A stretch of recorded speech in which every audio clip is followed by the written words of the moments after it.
हाँ दोस्तों, तो चलिए जानते हैं इंडिया के अनोखे सिस्टम यूपीआई के बारे में, जिसने इंडिया के साथ साथ दुनिया के कई देशों में अपनी मार्केट बहुत मजबूत कर ली है। चलिए शुरू करते हैं।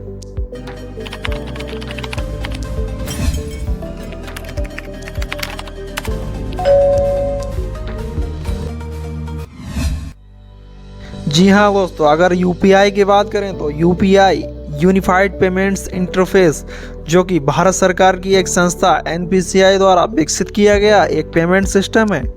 जी हाँ दोस्तों, इसका उपयोग मोबाइल डिवाइस पर दो बैंक खातों के बीच रुपए ट्रांसफ़र करने के लिए किया जाता है।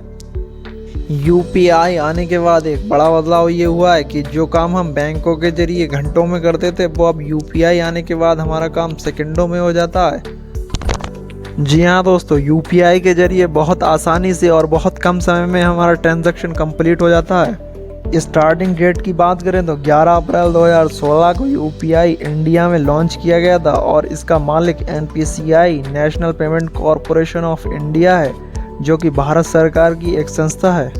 2016 में लॉन्च होने के बाद ये बहुत ही तेज़ी से पूरी इंडिया में फैल गया था और उस वक्त किसी ऑनलाइन पेमेंट सिस्टम पर बहुत ही विश्वास के साथ लोगों ने इसे पसंद किया था।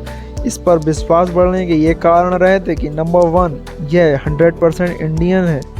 नंबर 2, एक खाते से पैसा कटकर सीधा दूसरे खाते में जाता है और कोई एक्स्ट्रा चार्ज भी नहीं देना पड़ता, जिससे कि पैसा कहीं और जाने का खतरा ख़त्म हो जाता है।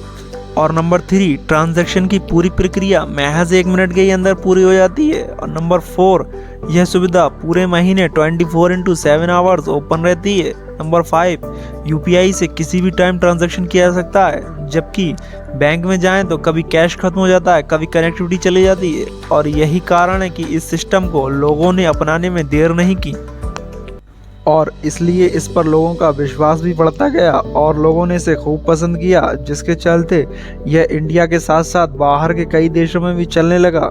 जी हाँ, हमारे देश में चलने के साथ साथ दुनिया के कई देशों में यूपीआई की सुविधा अब मौजूद है। आज यूपीआई से पेमेंट करना बहुत ही आसान हो गया है और इसी कारण से यूपीआई की बहुत तेज़ी से मार्केट बढ़ती जा रही है। अगर यूपीआई के उपयोग की बात करें तो आज एक बैंक खाते से दूसरे बैंक खाते में रियल टाइम पेमेंट के लिए किसी भी क्लाइंट ऐप का उपयोग करके हम पेमेंट कर सकते हैं। क्लाइंट ऐप जैसे कि गूगल पे, फ़ोन पे, पेटीएम या व्हाट्सएप पे या अमेज़ॉन पे, सैमसंग पे या फिर भारत पे। इन सब ऐप के अलावा NPCI national payment corporation of India ने अपना खुद का एक भीम ऐप भी लॉन्च किया है।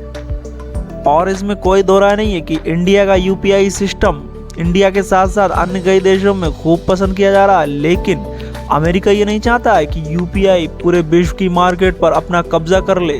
वैसे यूपीआई इंडिया के बाहर भी कई देशों में चल रहा है, तो देखते हैं किन देशों में है UPI system. Number 1, India, Singapore, Bhutan, Nepal, Malaysia, UAE, France, UK, रूस, ओमान, यूरोप। और यूपीआई की भविष्य की मार्केट की बात करें तो इंडिया की नज़र ऑस्ट्रेलिया, थाईलैंड, सऊदी अरब और यूएसए पर है।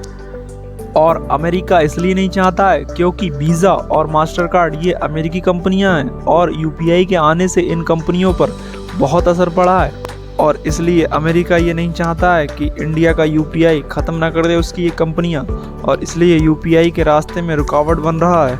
लेकिन भविष्य में हमारा इंडियन यूपीआई सिस्टम पूरी दुनिया में फैलेगा, जबकि आरबीआई ने भी इसमें और नए फीचर लाने का ऐलान कर दिया है। इसमें बिना इंटरनेट के पेमेंट कर सकेंगे और इसमें ऑटो पे का भी फीचर होगा, जिससे किसी भी प्रकार के बिल सब ऑटोमेटिक हो जाएंगे। जी हाँ दोस्तों, और इसके कामयाब होने की एक बड़ी वजह यह भी है कि पूरी दुनिया में किसी भी देश के पास ऐसा ट्रांजैक्शन का सिस्टम नहीं है जो इंडिया आज इस्तेमाल कर रहा है। इसलिए दुनिया के कई बड़े देश इंडिया का यूपीआई सिस्टम अपने देश में लाना चाहते हैं और कई देशों से तो एनपीसीआई की बातचीत भी चल रही है। और अमेरिका में तो गूगल कंपनी ने खुद अमेरिकी गवर्नमेंट से ये अपील की है कि अमेरिका भी जल्द ही कोई ऐसा सिस्टम बनाए जैसा कि इंडिया का यूपीआई सिस्टम है। और आप क्या सोचते हैं यूपीआई को लेकर, कमेंट सेक्शन में ज़रूर बताएं। मिलते हैं नेक्स्ट वीडियो में। Thank you for watching.